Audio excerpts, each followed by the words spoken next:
ठीक है। So this recording you will be getting in the app, ठीक है। अभी 2-4 दिन के अंदर मैं आप लोगों को ऐप का एक्सेस दिलवा दूंगा, ठीक है। तो सारी की सारी क्लासेस जो है अपनी रिकॉर्डेड रहेगी। सो आई बिलीव कि उसमें कोई दिक्कत अपने को नहीं आनी चाहिए, राइट क्या। चलिए, so without wasting the time start करते हैं। कल हम लोगों ने एक बेसिक सी बात स्टार्ट कर ली थी, व्हाट वाज दैट, बताओगे क्या मुझे? इमर्जेंस ऑफ मैक्रो इकोनॉमिक्स, है ना, क्लियर। बेटा अपने को मैंने कल डिस्कस करवाया था पूरा कि मैक्रो इकोनॉमिक्स में नेशनल इनकम क्या क्या है क्या क्या नहीं है, बट एक छोटा सा टॉपिक था कि मैक्रो इकोनॉमिक्स हम लोग क्यों पढ़ रहे हैं, है ना, उसके बारे में मैंने बेसिकली कल डिस्कशन किया था। तो उसी के बेसिकली आगे हम लोग बात करते हैं और मेन कंटेंट के ऊपर हम लोग जंप कर लेंगे, राइट। ये बेसिक सा लेआउट था जो मैंने आप लोगों को बोला था कि क्लास 12 इकोनॉमिक्स में 80 मार्क्स 40-40, ये लेआउट बार बार याद करना क्यों जरूरी है, because we want to know कि हम लोगों के जो चैप्टर्स हैं वो कितने कितने मार्क्स के हैं, है ना। अगर वो पता रहेगा ना अपने को तो पढ़ने में मजा आएगा, ठीक है, कि हाँ यार इस चैप्टर के लिए मैं मेहनत तो कर रहा हूँ उतनी, लेकिन क्यों कर रहा हूँ, बिकॉज मेरे को 10 मार्क्स ही देने वाला है चैप्टर, राइट, वैसा, ठीक है। सो मैक्रो इकोनॉमिक्स के अंदर सबसे पहले मैंने आप लोगों को क्या बताया था, क्विकली हम लोग बेसिकली एक बार फटाफट से पढ़ लेते हैं, ठीक है ना। मैक्रो इकोनॉमिक्स के अंदर हम लोगों ने सबसे पहले बात करी थी, ठीक है ना, सबसे पहले हम लोगों ने क्या बात करी थी कि मैक्रो इकोनॉमिक्स इमर्ज कब हुआ था और मैक्रो इकोनॉमिक्स करता क्या है। So it studies the behaviour of entire economy as a whole, है ना, यानी किसी इंडिविजुअल के बिहेवियर के बारे में बात नहीं करता, it studies about the behaviour and performance of the economy as a whole. सबसे पहली बात तो ये है, एक इकोनॉमी पूरी के पूरी कौन कौन सी सिचुएशंस फेस कर रही है एज अ होल, उसके बारे में बात करता है, ठीक है। It also deals with the aggregate economic variables. Aggregate economic variables के बारे में मैंने एक बात करी थी कल, क्या था, individual demand, market demand and aggregate demand. Individual demand क्या था, demand of one product by one person, है ना। फिर हमने बात करी थी मार्केट डिमांड। मार्केट डिमांड क्या था, demand of one product by all the buyers in market. जबकि एग्रीगेट डिमांड क्या होता है, हमारे इकोनॉमी में जितने भी गुड्स एंड सर्विसेज बने उन सबकी combined demand by all the sectors. कौन कौन से सेक्टर्स होते हैं, 4 sectors are there, household, producer, government and rest of the world, ठीक है। जिन्होंने नहीं पढ़ा उनको आज करवा लेंगे अपन, ठीक है। It also discusses about the interlinkages which may exist between the different sectors of an economy. Interlinkages क्या होते हैं, मैंने आप लोगों को बताया था, फैक्टर्स की एक दूसरे के ऊपर डिपेंडेंसी होती है, राइट। फिर मैंने कहा था इमरजेंस कब हुआ था, तो नाम आया था हमारे पास किसका, जॉन मेनार्ड कीन्स का। Who is John Maynard Keynes, father of macro economics. इन्होंने क्या किया, इन्होंने अपनी एक बहुत शानदार बुक लिखी, the general theory of employment, interest and money. इधर से क्वेश्चन बनता है, जॉन मेनार्ड कीन्स की फेमस बुक का नाम बताओ, और ये कब इमर्ज हुई थी सर, 1936 में बेसिकली इमर्ज हुई थी। ब्रिटिश इकोनॉमिस्ट थे जॉन मेनार्ड कीन्स, है ना। अब इन्होंने 1936 तक जो चीजें प्रिवेल कर रही थी ना, उसमें कुछ ऐसा कह डाला जिससे बेसिकली इकोनॉमिक्स को एक नया चांस दिया कि हमको इस तरीके से सोचना और इस तरीके से समझना है, राइट क्या। डोमिनेंट थिंकिंग क्या थी, बेसिकली 1933 से पहले, द ग्रेट इकोनॉमिक डिप्रेशन से पहले या रिसेशन से पहले, लोग क्या सोचते थे, जो क्लासिकल इकोनॉमिस्ट थे वो सोचते थे कि भाई जो भी पर्सन काम कर रहा है वो जब मार्केट में काम करने जाएगा तो उसको काम मिल जाएगा, और जो भी प्रोड्यूसर्स बेसिकली प्रोडक्शन कर रहे हैं, जो भी प्रोड्यूसर्स क्या कर रहे हैं, प्रोडक्शन कर रहे हैं, उन लोगों का कंप्लीट फुल लेवल पे प्रोडक्शन भी हो रहा होगा, यानी ना तो फैक्ट्रियां बंद होगी ना ही लोगों को काम मिलना बंद होगा। लेकिन हुआ क्या, एक झटका लगा कब, 1929 के अंदर, जिसको हम बोलते हैं the great depression, year of great depression. आपसे क्वेश्चन पूछ सकता है एग्जाम में, which of the following is defined as the year of great depression? It is the year 1929। क्या हुआ था इसमें, output, employment level countries of Europe and north America के अंदर बेसिकली गिर गया था बहुत बड़े अमाउंट। आउटपुट मतलब जो कंपनीज या फैक्ट्रीज जो काम कर रही थी, they were not able to produce. क्यों नहीं प्रोड्यूस कर पा रही थी, क्योंकि लोगों के पास पैसा नहीं बचा था। लोगों ने अपनी डिमांड करना क्या कर दिया था बेटा, कम कर दिया था, ठीक है। अच्छा, इससे क्या हुआ, हम लोग क्योंकि ग्लोबलाइज्ड वर्ल्ड में रहते हैं तो किसी एक कंट्री को इफेक्ट होता है तो हम लोगों के ऊपर भी उसका इफेक्ट पड़ता है, ठीक है। So it has affected all other countries of the world as well. Demand जो थी गुड्स की in the market was very low. अब मार्केट में क्योंकि डिमांड लो हो गई तो प्रोड्यूसर्स के पास मोटिवेशन नहीं ना बनाने का, तो प्रोड्यूसर्स ने बनाना क्या कर दिया बेटा, बंद कर दिया। जब बनाना बंद कर दिया तो लोगों को काम के लिए क्या किया, छुट्टी दे दी। जब छुट्टी दे दी, मैंने कल बताया था ओरेकल ने अभी 30,000 लोगों को निकाला है, ठीक है ना। न्यूज किसी ने घर पे जाके देखी ओरेकल की, अगर जो मैं बात करता हूँ घर पे तो यहाँ घर जाके देखा करोगे, आज सर ने ये बताया था, तो क्या इवेंट है एक्चुअली, क्यूरियोसिटी रखोगे तो मजा आएगा पढ़ने में, ठीक है। Many factories were lying ideal and workers were thrown out of the job. काफी सारी फैक्ट्रीज जो थी दे वर लाइंग आइडियल, मतलब अपना प्रोडक्शन नहीं कर रहे थे, जैसा कोविड सिचुएशन में हुआ था ना वैसा ही कुछ उस समय भी हुआ था। और ऐसे बहुत सारे झटके वर्ल्ड वाइड बहुत सारी इकोनॉमीज ने क्या किए, फेस किए। In USA from 1929 to 33 unemployment rate rose from 3% to 25%, यानी जहां 100 में से 3 लोग अनएम्प्लॉयड होते थे, वहां पे 29 से लेकर 33 तक लगभग 25% पॉपुलेशन उनकी क्या हो चुकी थी, अनएम्प्लॉयड हो चुकी थी। क्यों हो चुकी थी? क्योंकि फैक्ट्रीज ने उनको काम से निकाल दिया था। ठीक है, ओवर द सेम पीरियड, यानी इन्हीं 4-5 सालों के अंदर जो आउटपुट था यूएसए का, दैट फेल अबाउट 33%। आउटपुट जो था ये भी लगभग 33% कम हो गया। यानी आप 100 रुपए का आइटम बना रहे थे, अब आप कितना बना रहे थे? सिर्फ 66 रुपीज के आसपास। यानी 33% से आपका आउटपुट क्या हो गया, कम हो गया, और अनएम्प्लॉयमेंट 25% से क्या हो गया, बढ़ गया। तो सोचने वाली बात थी, ठीक है। These events made economists think about the functioning of the economy in a new way। यार इकोनॉमी इस तरीके से काम करती है, कुछ और तरीका है इकोनॉमी के काम करने का। हम तो क्या बोल रहे थे अब तक कि इकोनॉमी में जो लोग काम करने आ रहे हैं उन सबको काम मिल जाएगा, और जो प्रोड्यूसर्स हैं उन सबको प्रोडक्शन बेसिकली क्या होगा, इजीली कर पाएंगे। The fact that economy may have long lasting unemployment has to be theorized about and explained। यानी इकोनॉमी के अंदर बहुत लंबे समय तक अनएम्प्लॉयमेंट प्रिवेल कर सकता है, इसके लिए इसका थ्योरी बनाने का जरूरत था, और इसका लोगों को अवेयरनेस करने की भी रिक्वायरमेंट थी कि देखो हमेशा मार्केट के भरोसे मत चलो। अपन क्या बोलते हैं कि यार 2 दिन प्राइस बढ़ गए ना, अगले दिन अपने आप प्राइस करेक्ट हो जाएंगे, लेकिन हमेशा ऐसा हो ये जरूरी नहीं है। जैसे कि अभी मार्केट में जो प्रेजेंट सिनेरियो चल रहा है कि पेट्रोल के प्राइसेस कल को बढ़ जाएंगे, किसी को भी नहीं पता है, राइट। तो हम क्या बोल रहे हैं, ठीक है एवरीथिंग विल गेट नॉर्मल, क्योंकि हमें विश्वास है इकोनॉमी रिकवर करती है। लेकिन सोचो इकोनॉमी को रिकवर करवाने के लिए पीछे फैक्टर्स कौन कौन होंगे? सप्लाई को अनइंटरप्टेबली रखने के लिए काम कौन कर रहा है पीछे? गवर्नमेंट काम कर रही है। तो अगर गवर्नमेंट काम करना बंद कर दे तो आप इन प्राइसेस को कंट्रोल कर पाओगे क्या? The answer is absolutely no. हमें तब तक विश्वास है जब तक गवर्नमेंट के ऊपर, तब तक तो हम विश्वास कर पाएंगे। लेकिन जैसे ही गवर्नमेंट का कंट्रोल छूटा, जो कि आपको पता है आपके आसपास के देशों में अभी रिसेंट डेज में हुआ है, श्रीलंका में हुआ, बांग्लादेश में हुआ, ठीक है ना, आप सबको पता है पाकिस्तान के हालात वैसे ही हैं, है ना, पाकिस्तान के हालात वैसे ही हैं। अफगानिस्तान के अंदर यूएसए इतने टाइम से धाक जमा के बैठा था, अफगानिस्तान में क्या किया, तालिबान आया और बैंड बजा के क्या कर दिया, उसको भगा दिया। यानी गवर्नमेंट्स कब तख्ता कब पलट हो कुछ पता नहीं, जिस समय जनता सड़कों पे आ गई उस समय आप कुछ भी नहीं कर पाओगे, राइट क्या? तो इसलिए हमें ऐसी थ्योरी को बेसिकली लोगों को एक्सप्लेन करना जरूरी था। अब जो कीन्स ने बुक लिखी that was an attempt in this direction, ठीक है ना। अनलाइक हिज प्रीडिसेसर जो कि क्लासिकल थॉट वाले थे, his approach was to examine the working of the economy in its entirety and examine the interdependence of different sectors। और इसीलिए macro economics एक सब्जेक्ट की तरह बेसिकली क्या हुआ, बॉर्न हुआ 1929 के बाद में, जब 1936 में कीन्स ने अपनी बुक लिखी। क्या था बुक का नाम? The general theory of employment, interest and money, right क्या? अब देखो कीन्स कहते क्या है ना। कीन्स ने कहा देखो भैया, सरकार जो है वो हाथ पे हाथ धर के नहीं बैठ सकती। क्या नहीं कर सकती? हाथ पे हाथ धर के नहीं बैठ सकती, और गवर्नमेंट को कुछ ना कुछ एक्शन तो लेना पड़ेगा, है ना। अब मान लो इकोनॉमी के अंदर डिमांड करने वाले यानी गुड्स एंड सर्विसेज की जो डिमांड होती है ना, वो कौन कौन लोग करते हैं? मैंने आप लोगों को बताया था there are 4 sectors of the economy. कौन कौन होते हैं? हाउस होल्ड होता है, प्रोड्यूसर होता है, गवर्नमेंट होता है, और रेस्ट ऑफ द वर्ल्ड होता है। कल भी मैंने बताया, मान लो एक इकोनॉमी के अंदर कोई एक फर्म है, वो बेसिकली मोबाइल फोन्स बना रही है, ठीक है। अब अगर मोबाइल फोन्स बने, इस मोबाइल फोन को खरीदेगा कौन कौन? हम लोग खरीदेंगे एज अ हाउस होल्ड, ठीक है।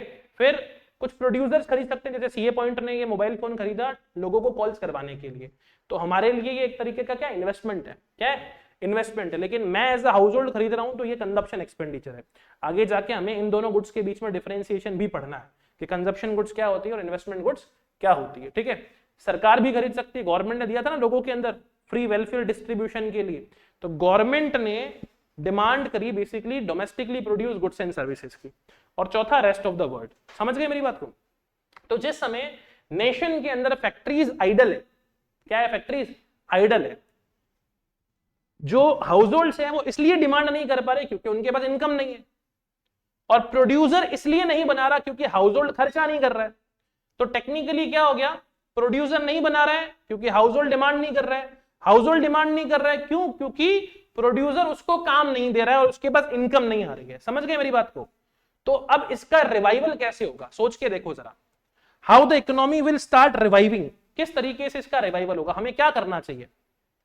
या तो हम हाउस होल्ड्स को पैसा दें कि भैया ये लो, हम लोगों ने तुमको एक पैकेज दिया, सबके खाते में 1-1 लाख रुपए डाल दिए, तुम मार्केट में जाओ और डिमांड करो, क्योंकि तुम डिमांड करोगे तो प्रोड्यूसर क्या करेगा? प्रोडक्शन करेगा। प्रोड्यूसर प्रोडक्शन करेगा तो वो बेसिकली क्या करेगा? कुछ और लोगों को काम करने के लिए क्या किया करेगा? बुलाएगा। फिर उससे तुम्हारे पास वापस से क्या होगी, इनकम जनरेट होगी। यानी जो सर्कुलर फ्लो ऑफ इनकम मैंने तुमको समझाया था ना, ये उस तरीके से बेसिकली क्या करेगा, वर्क करेगा। समझना अपने पास में, ठीक है। या दूसरा, गवर्नमेंट खुद आए और खुद आके क्या बोले, हम डिमांड कर रहे हैं। क्या कर रहे हैं हम लोग, डिमांड कर रहे हैं। सोचो अपने पास में कोविड की सिचुएशन को, कोविड के अंदर कई सारे लोगों के पास पैसा नहीं था, है ना, और कोविड से पहले जो राशन के गेहूं मिलते थे वो बीपीएल से यानी बिलो पॉवर्टी लाइन लोगों को मिलते थे, है ना। गवर्नमेंट ने क्या कहा, यार कोविड में लोगों के पास खाने का तो सिक्योरिटी हम लोग देंगे, फूड सिक्योरिटी, तो क्योंकि लोग तभी हमको वोट वगैरह करेंगे, हम तभी एग्जिस्टेंस में आएंगे। अगर हमारा अस्तित्व होगा तो हम राजनीति करेंगे, अस्तित्व ही नहीं होगा तो राजनीति क्या करेंगे, ठीक है। तो गवर्नमेंट ने उस समय पे फ्री फूड के पैकेट्स, है ना, सब लोगों को बंटवाए थे। याद है आप लोगों को कोविड वाला ड्यूरेशन, हो सकता है हम लोगों ने नहीं लिया हो कई लोगों में, लेकिन अगर हम लोगों ने आसपास न्यूज वगैरह र्यूमर देखी होगी, है ना, तो भारत आटा नाम से चीज आई थी, भारत दाल नाम से चीज आई थी, बहुत ही सब्सिडाइज रेट के अंदर, है ना। और राशन में भी गेहूं क्या मिलते, 2 रुपए 3 रुपए 4 रुपए किलो के हिसाब से। समझ रहे हो कि मेरी बात को। गवर्नमेंट ने गैस सिलेंडर के ऊपर भी प्राइसेस क्या कर दिए थे, कट कर दिए थे।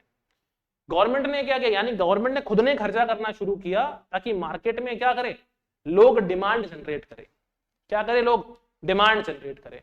जब गवर्नमेंट ऐसा करती है तो मार्केट को किक स्टार्ट मिलता है। क्या मिलता है, किक स्टार्ट मिलता है। सोच के देखो, इकोनॉमी में लोगों ने डिमांड करना बंद कर दिया तो गवर्नमेंट के पास 2 रास्ते हैं, या तो गवर्नमेंट उठा के पैसा दे दे लोगों को और बोले तुम डिमांड करो, है ना, या गवर्नमेंट खुद डिमांड करके लोगों को बांटना शुरू कर दे, इससे भी इकोनॉमी में पैसा आएगा। या गवर्नमेंट फॉरेन इंस्टीट्यूशंस को या फॉरेन कंपनीज को या फॉरेन लोगों को बोले कि भैया आप हमारे देश में क्या करो, पैसा लगाओ, आप हमारे domestically produce goods and services की क्या करो, डिमांड करो। इन तीनों ही तरीके से domestically produce goods and services की डिमांड क्या हो सकती है, बढ़ सकती है। और जब ये डिमांड बढ़ती है तो इकोनॉमी को क्या मिलता है, किक स्टार्ट मिल जाता है, ठीक है। तो इसी पर्टिकुलर बुक के अंदर कीन्स ने बेसिकली लोगों को यह समझाया कि देखो गवर्नमेंट जो है उसका बहुत एक्टिव रोल है किसके अंदर, इकोनॉमी को रिवाइव करने में, ठीक है। So government has to take action. क्या करेगी government, government has to take action. समझ गए मेरी बात को। अब जब नेशनल इनकम की हम लोग बात कर ही रहे हैं तो कुछ इंपॉर्टेंट बातें हैं नेशनल इनकम को लेकर, वो भी हम लोग कर लेते हैं, ठीक है ना। Few important facts about national income. इसको सिर्फ उतना ही याद रखना है कि हाँ सर हमने कुछ चीजें पढ़ी है नेशनल इनकम के बारे में, राइट क्या, ठीक है क्या, उसको इतना ही याद करना, ज्यादा मत करना, ठीक है। देखो क्या हुआ, पहली बार अगर आप लोगों ने अभी तक पढ़ा होगा और अभी अपन आगे पढ़ेंगे भी, जब इंडियन इकोनॉमी पढ़ेंगे ना, ठीक है, तो हम लोगों ने क्योंकि इंडियन इकोनॉमी को पढ़ना है 1947 से पहले भी, ठीक है, तो इंडिया में नेशनल इनकम कैलकुलेशन का सबसे पहली बार एफर्ट कब लगाया गया था। So the first attempt to calculate India's national income was made by Dadabhai Naoroji. नाम याद रखना है इसका, है ना, एमसीक्यू में क्वेश्चन पूछता है किसने फर्स्ट टाइम अटेम्प्ट किया था, दादा भाई नारोजी ने। कब किया था, इंडिपेंडेंट इंडिया में क्या, नहीं सर, प्री इंडिपेंडेंट इंडिया में, यानी ब्रिटिश इंडिया के टाइम पे। और क्या नेशनल इनकम एस्टिमेट करी थी इन्होंने कि इंडिया की नेशनल इनकम उस समय थी ₹340 करोड़। कितनी थी, ₹340 crore. And per capita income, per capita income कितनी थी, 20 रुपए। कब, 1967-68 में। कितनी थी, 1967-68 के अंदर। Are you getting my point, ठीक है। अब इसके बाद में साइंटिफिकली जो पहली बार, है ना, ऑल्दो राव ने किया तो था लेकिन राव के एस्टिमेट्स जो थे वो ज्यादा साइंटिफिक नहीं थे, ठीक है। साइंटिफिक एस्टिमेशन मतलब प्रॉपर मेथड से जो एस्टिमेशन हुआ नेशनल इनकम का, that was done by the professor VKRV Rao in the year 1931-32, लगभग 60-65 सालों के बाद में, है ना, ऑलमोस्ट 60 इयर्स, 55-60 इयर्स के बाद में। कौन है, प्रोफेसर VKRV राव, और उन्होंने 1931-32 के अंदर साइंटिफिक, पहली बार साइंटिफिकली क्या करी, नेशनल इनकम कैलकुलेट करी। ये भी प्री इंडिपेंडेंस से पहले का समय था। क्या था, ये भी प्री इंडिपेंडेंस से पहले का समय था। अच्छा, ये दोनों इंडियंस थे, ये क्या थे, दोनों इंडियंस थे। इनके अलावा 3 लोग और थे, है ना, 3 और गोरे लोग थे जिन्होंने भी इंडिया की नेशनल इनकम कैलकुलेट करने का बेसिकली यूं समझ लो बीड़ा उठाया था, राइट। अब फिर हम लोगों को नेशनल इनकम कंटिन्यूसली बेसिकली क्या करनी है, कैलकुलेट करनी है, बिकॉज कोई इकोनॉमी परफॉर्म कर रही है तो उसको ये तो पता होना चाहिए ना कि हम पूरे साल के अंदर पैसा कमा कितना रहे, ठीक है। तो 1949 के अंदर इंडिपेंडेंट इंडिया में नेशनल इनकम कमेटी बनी। क्या बनी, एक नेशनल इनकम कमेटी, ठीक है, was formed to compile the statistics and estimate the national income। क्या बनी है, नेशनल इनकम कमेटी। कब बनी, 1949 के अंदर, यानी 47 में हमको इंडिपेंडेंसी मिली, 50 में हमारा कॉन्स्टिट्यूशन सेटअप हुआ और 49 में नेशनल इनकम कमेटी बनी है। क्या बनी है, नेशनल इनकम कमेटी। ये क्या करेगी? इंडिया के नेशनल इनकम को एवरी ईयर कैलकुलेट करेगी। क्या करेगी? इंडिया के नेशनल इनकम को एवरी ईयर कैलकुलेट करेगी, राइट। आगे बढ़े। अच्छा, ये कमेटी हेड कौन कर रहा था? पीसी मेहलानोबिस, है ना। इसको आर्किटेक्चर ऑफ इंडियन प्लानिंग भी कहते हैं। PC Mahalanobis is also regarded as architecture of Indian planning, ठीक है ना, ध्यान रखना। Including DR. Gadgil and VKRV. Rao. Committee कौन हेड कर रहा था? Basically PC Mahalanobis. कौन कर रहा था? PC Mahalanobis, architecture of Indian planning भी कहते हैं। और कौन था इस कमेटी के अंदर? डी.आर. गदगिल और वी.के.आर.वी. राव, ठीक है। अब नेशनल इनकम कमेटी ने एक रिकमेंडेशन दिया, ठीक है ना, कि हम क्या बनाएंगे? The preparation of national income was given to central statistical organisation, ठीक है। On the recommendation of national income committee the preparation of national income was given to central statistical organisation. तो आज इंडिया में नेशनल इनकम कैलकुलेट करने वाला जो institute है वो कौन है? CSO। कौन है? CSO, सेंट्रल स्टैटिस्टिकल ऑर्गेनाइजेशन, ठीक है। क्या बोल रहा हूं अगेन, ध्यान रखना। 49 में नेशनल इनकम कमेटी बनी। इस कमेटी के अंदर कौन कौन मेंबर्स थे? PC Mahalanobis, DR. Gadgil, VKRV. Rao. इन्होंने क्या बोला? नेशनल इनकम कैलकुलेट करने का काम हम किसको देते हैं? किसको देते? CSO। किसको देते हैं? CSO, central statistical organisation, right. क्या clear?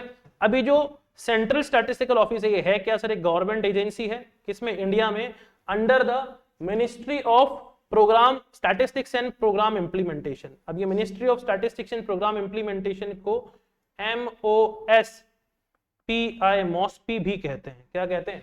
मॉस्पी, MOSPI, ministry of statistics and programme implementation, ठीक है। तो समझना, 1949 में जो कमेटी बनी, कमेटी ने क्या बोला? CSO will be responsible to calculate the national income. CSO किसके अंडर में काम करता है? Ministry of statistics and programme implementation. Ministry of statistics and programme implementation. क्या ये बात क्लियर है? पहली बार इंडिपेंडेंट इंडिया में नेशनल इनकम किसने कैलकुलेट किया था?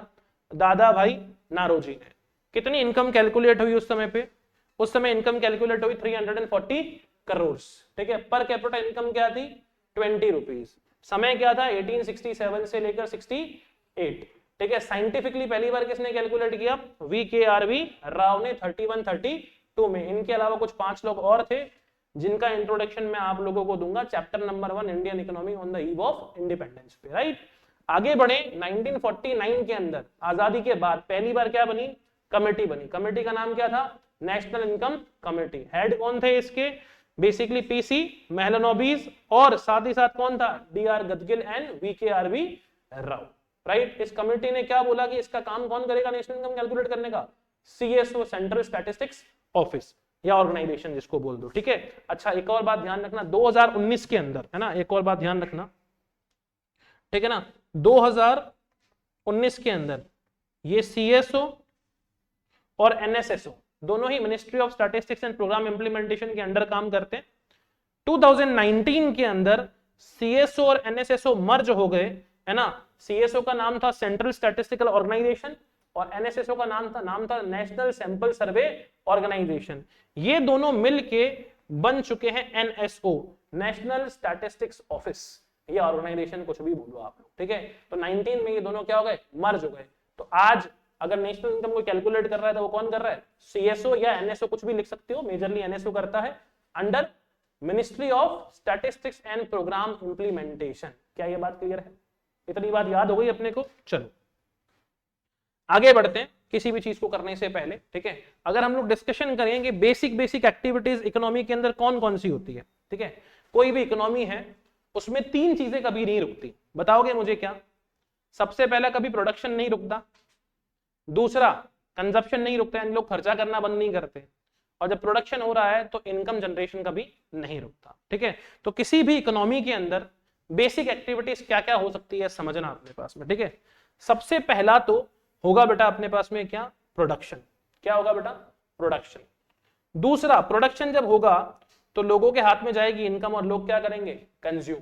क्या करेंगे? कंज्यूम, ठीक है। कंजप्शन करने के बाद में लोग कुछ अमाउंट सेव करते हैं, उसी सेविंग में से एक हिस्सा इन्वेस्टमेंट में जाता है, ठीक है ना। और नेक्स्ट बात होती है डिस्ट्रीब्यूशन। ये डिस्ट्रीब्यूशन करने वाला पर्सन कौन है? बेसिकली डिस्ट्रीब्यूशन करने वाला जो पर्सन है वो फर्म्स या प्रोड्यूसर्स ही होते हैं, ठीक है ना, फर्म्स या प्रोड्यूसर्स ही होते हैं, ठीक है। अब कई बार आ जाता है what do you understand by production, तो चैप्टर नंबर 6 आप लोगों ने पढ़ा होगा माइक्रो इकोनॉमिक्स में कि production is the process of value creation या एडिशन, ठीक है। तो प्रोडक्शन किसे कहते हैं, process of value addition, process of value addition, इसको इतना ही याद रखना है। What are the 4 basic activities in the economy, production, consumption, investment and distribution. क्या, डिस्ट्रीब्यूशन। इन्वेस्टमेंट किसे कहते हैं, investment is the process of capital formation.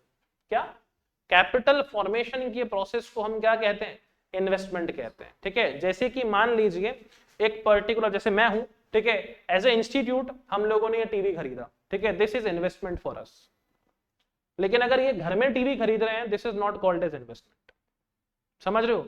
अगर एक हाउस होल्ड इस टीवी को खरीद रहा है, then this type of expenditure will be known as consumption expenditure। लेकिन अगर एक प्रोड्यूसर खरीद रहा है इसे, तो ये क्या है, इन्वेस्टमेंट एक्सपेंडिचर है, समझ रहे हो। तो ये अगर ये इन्वेस्टमेंट है तो ये as a basically are corporate entity, ठीक है, हमारे कहां पे ऐड होगा, ये कैपिटल में ऐड होगा ना, एज अ कंपनी ये कहां पे ऐड होगा, टीवी कैपिटल में जाएगा, फिक्स एसेट्स के अंदर जाएगा, और फिक्स एसेट्स बढ़ रही है तो कैपिटल भी क्या हो रही है, बढ़ रही है। आई बात समझ में, ठीक है। तो investment is the process of capital formation. तो अक्यूमुलेशन ऑफ कैपिटल बोल दो या फिर अपने पास में कैपिटल फॉर्मेशन बोल दो, उसको हम क्या बोलते हैं, इन्वेस्टमेंट बोलते हैं, ठीक है। कैपिटल एडिशन भी अपने पास क्या होता है, इन्वेस्टमेंट होता है। क्लियर है क्या, ठीक है। अच्छा, ये लेटर्स विजिबल है या इनको थोड़ा और बोल्ड करूं, मैं थोड़ा और बड़ा करूं क्या इन लेटर्स को, इफ यू विश तो कल से मैं थोड़ा और बड़ा कर दूंगा, कोई इशू नहीं है, ठीक है, ठीक है। कंजप्शन क्या होता है, कंजप्शन एवरीवन नोज, कंजप्शन किसे कहते हैं। आपके पापा एक केक लेके आए, ये कंजप्शन है या बेसिकली परचेज है, परचेज है। आपने उस केक को कंज्यूम किया, मतलब केक को खाया, ये कंजप्शन है या क्या है। मतलब कंजप्शन करने के लिए उसको खरीदना जरूरी नहीं है, खरीद कोई और रहा है, कंजप्शन क्या कर रहा है, कोई और कर रहा है ना। किसी भी पर्टिकुलर कमोडिटी में क्या होती है, कुछ यूजफुलनेस होती है। Consumption is the process of taking up that utility value, है ना। आप एक पानी का ग्लास है, आपको प्यास लगी, आपने पानी का ग्लास पिया, उस पानी से आपको सेटिस्फेक्शन मिला, ठीक है। सो इस प्रोसेस को हम लोग क्या बोलते हैं, कंजप्शन बोलते हैं। Very simple definition, I hope कि ये आप सब लोगों को पता होगा जो लोग क्लास 11 में इकोनॉमिक्स पढ़ के आए। तो कंजप्शन क्या है, टेकिंग अप और using up utility value of something. क्या sir, utility value of something.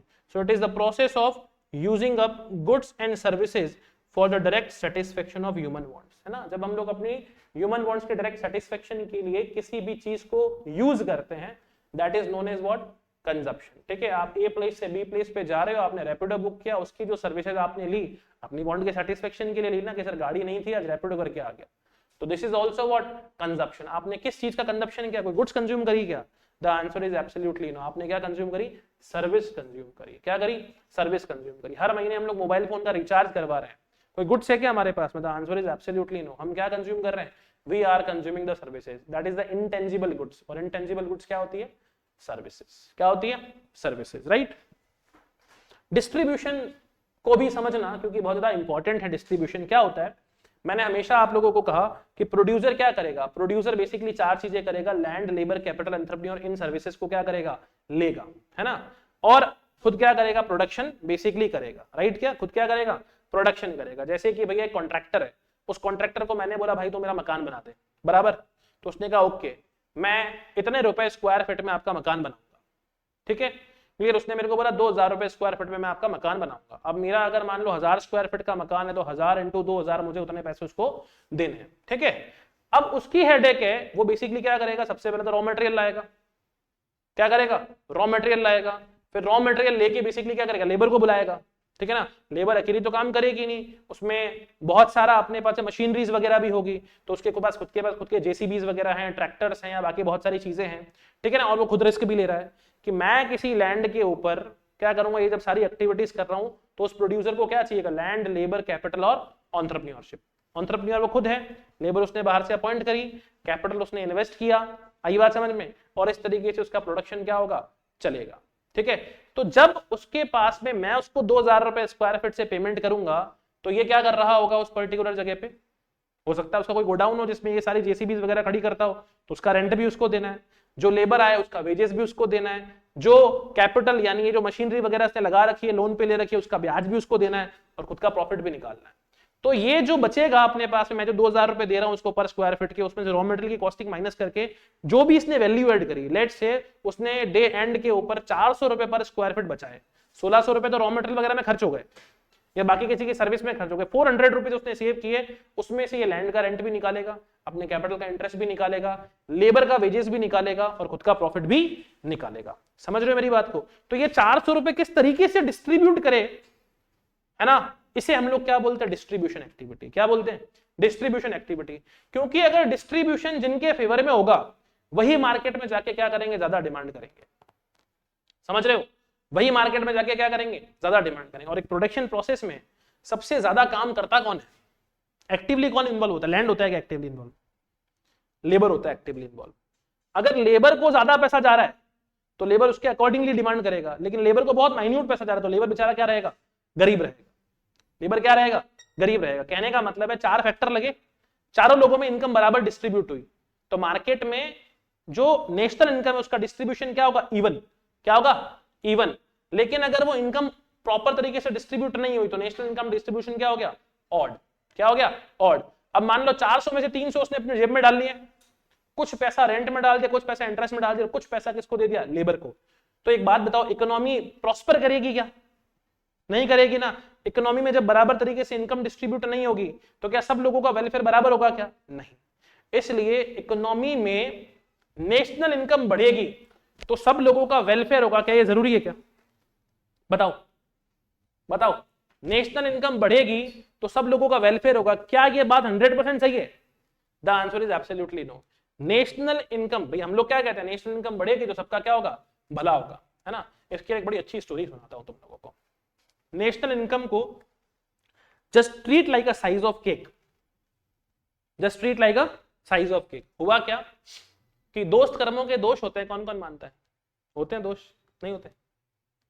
तुम्हारा दोस्त नहीं है कर्मों के दोष? नहीं है? अच्छे हैं दोस्त? क्या बात है, बहुत शानदार। ठीक है, क्लियर। देखो क्या हुआ, एक बार आप लोगों ने अपनी पार्टी के अंदर बेसिकली दोस्तों को इनवाइट किया। ठीक है, अब दोस्त आए, 10 दोस्त थे। मम्मी को बोला मम्मी केक वेक ले आना। मम्मी बढ़िया 1 kg का ब्लैक फॉरेस्ट केक लेके आई।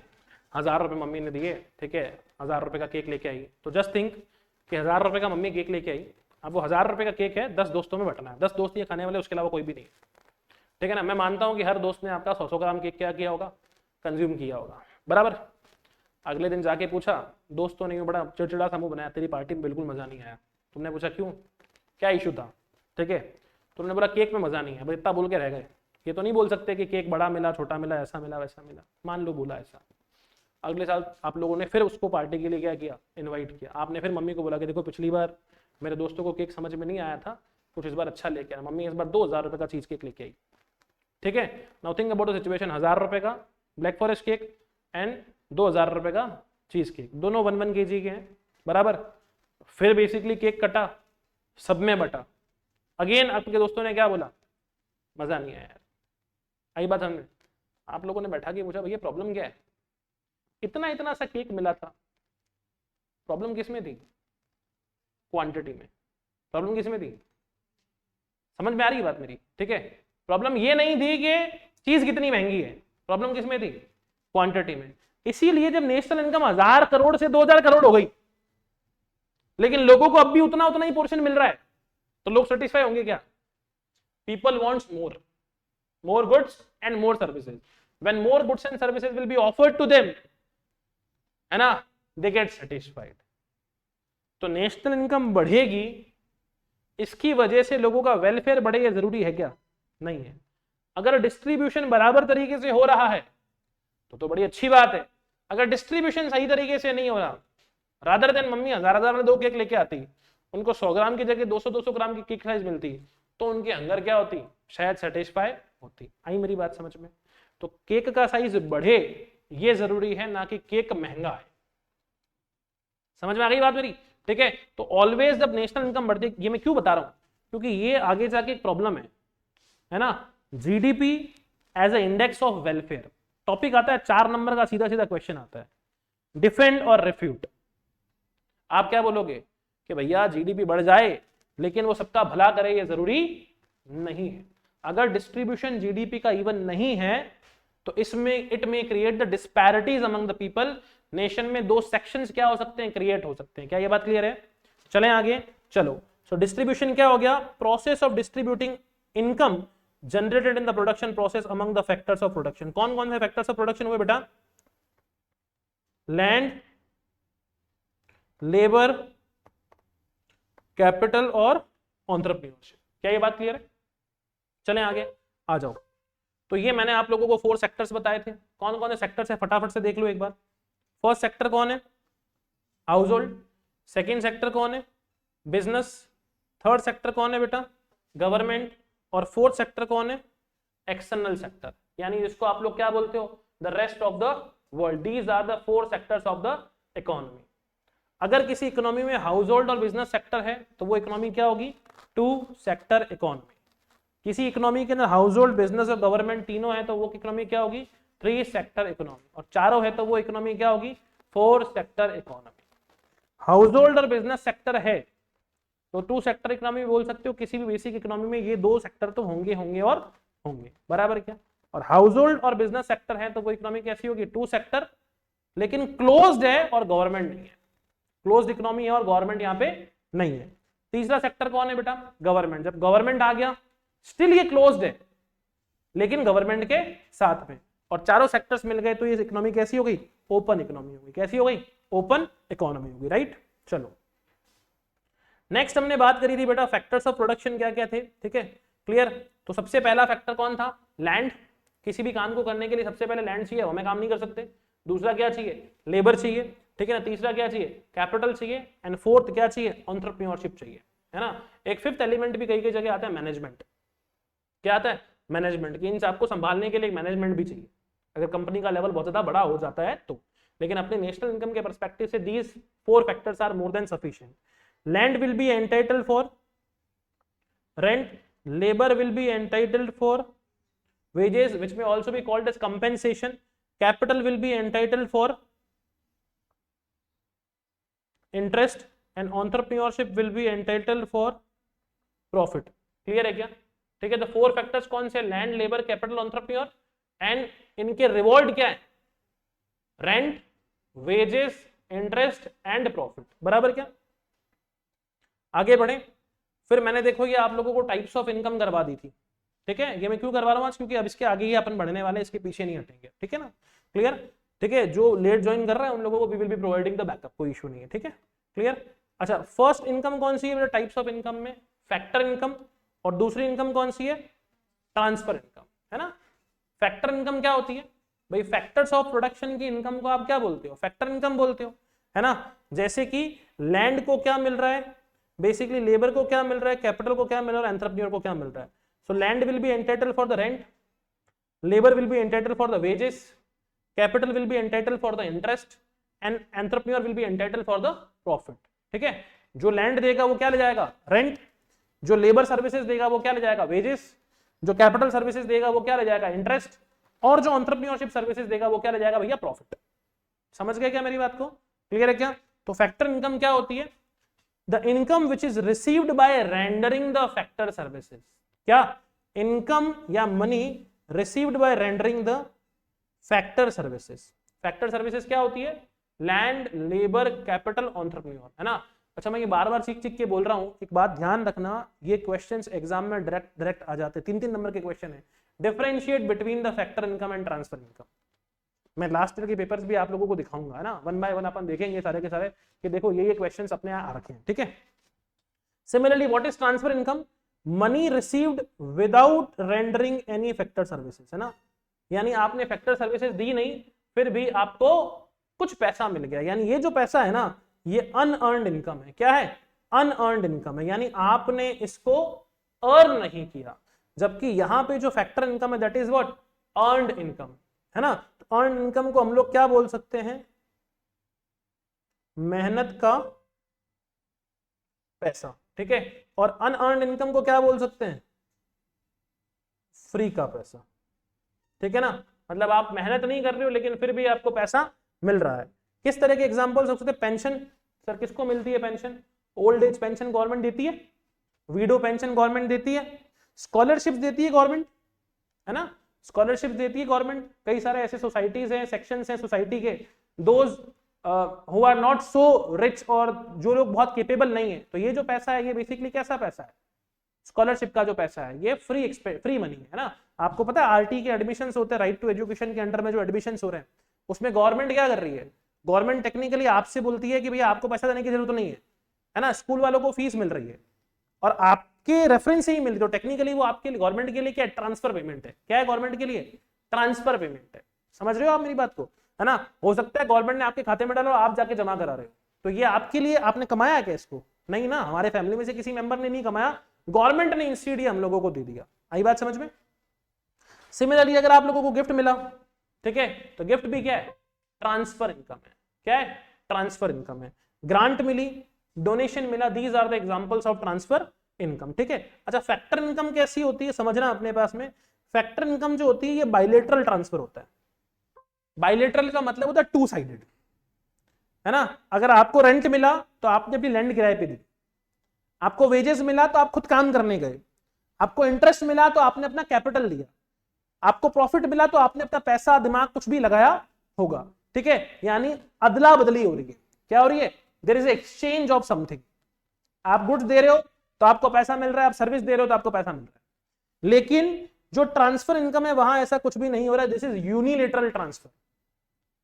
यूनिलेटरल का मतलब क्या है, वन साइडेड ट्रांसफर। क्या होता है, देखो दोनों में ट्रांसफर लिखा है, बाइलेटरल ट्रांसफर में एक के बदले दूसरा मिल रहा है, यानी अदला बदली हो रही है।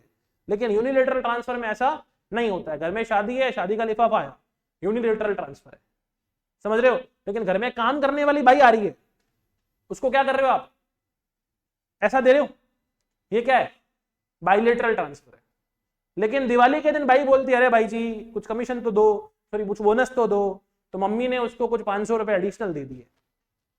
ये उसकी कमाई नहीं है, ये एडिशनल ऐसे ही दे दिए। समझ रहे हो क्या मेरी बात को। ऐसी बहुत सारे टेक्निकलिटीज जो है वो आगे आएगी और इसके ऊपर डेली बेसिस पे अपन क्वेश्चंस करेंगे। क्लियर है, बात समझ में आ गई, कोई दिक्कत यहां तक नहीं। आगे बढ़े। फिर इसके बाद में हमने कहा था कि सर जिस नेशनल इनकम को हम चीख चीख के बोल रहे हैं, अच्छा नेशनल इनकम के लिए आप कौन सा फैक्टर निकालते हो बताओगे क्या मेरे को। 8 एग्रीगेट्स बताए थे मैंने आप लोगों को, कितने एग्रीगेट्स बताए थे, 8 एग्रीगेट्स बताए थे। फटाफट से नाम बताना मेरे को। डोमेस्टिक लेवल के 4 थे, बोलो जरा। डोमेस्टिक लेवल के 4 थे और नेशनल लेवल के भी कितने थे बेटा, 4 थे। कौन कौन से थे, जीडीपी एमपी, जीडीपी एफसी याद है ना, फिर एनडीपी एमपी और एनडीपी एफसी। ठीक है, और यहां पे क्या था, GNP MP, GNP FC, NNP MP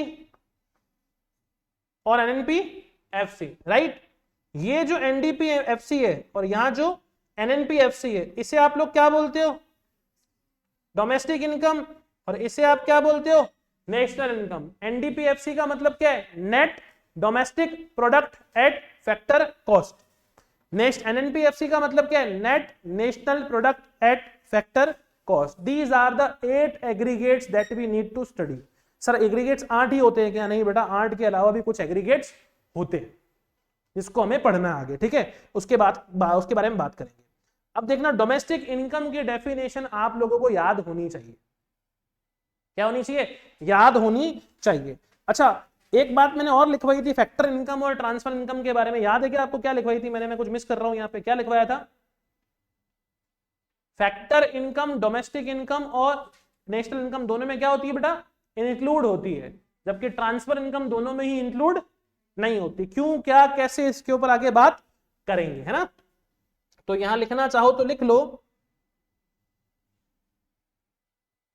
included in both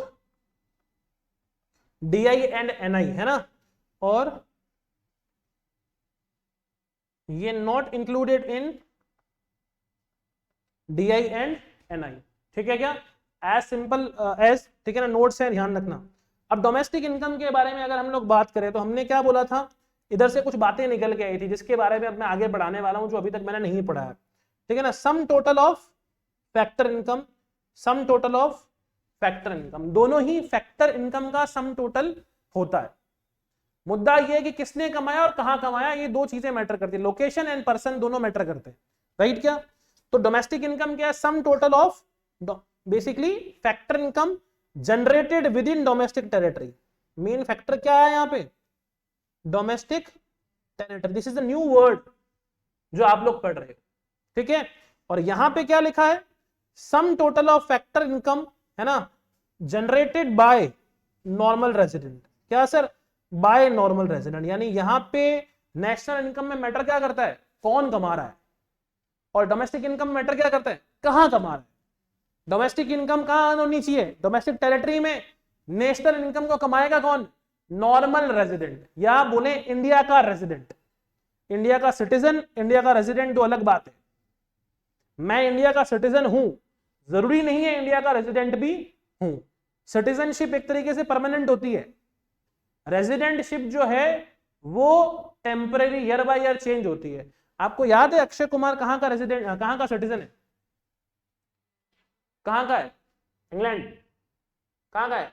Canadian residentship, citizenship थी उसके पास, पता है आप लोगों को? कैनेडियन सिटीजनशिप थी उसके पास। जिस समय उसका करियर ढंग से वर्क नहीं कर रहा था, उसने कहा भैया मैं तो इंडिया छोड़ रहा हूं, मैं कनाडा भाग रहा हूं, ठीक है ना? होटल लाइंस के अंदर वो काम कर चुका है, याद है आपको? पता होगा, कभी पढ़ना उसके बारे में। अभी रिसेंटली उसने बेसिकली अपना कैनेडियन सिटीजनशिप छोड़ दिया और इंडियन सिटीजनशिप उस पर्सन ने ले लिया, ठीक है? अब ये जितने भी एक्टर एक्ट्रेसेस हैं, ये 365 दिन में से कई दिन बाहर काम कर रहे हैं, कई बार यहाँ काम कर रहे हैं, है ना? अंबानी जी, अडानी जी जैसे लोग हैं, बाहर काम कर रहे हैं, यहाँ काम कर रहे हैं। इंडिया के डिप्लोमेट्स हैं, बाहर काम कर रहे हैं, यहाँ पे भी काम कर रहे हैं।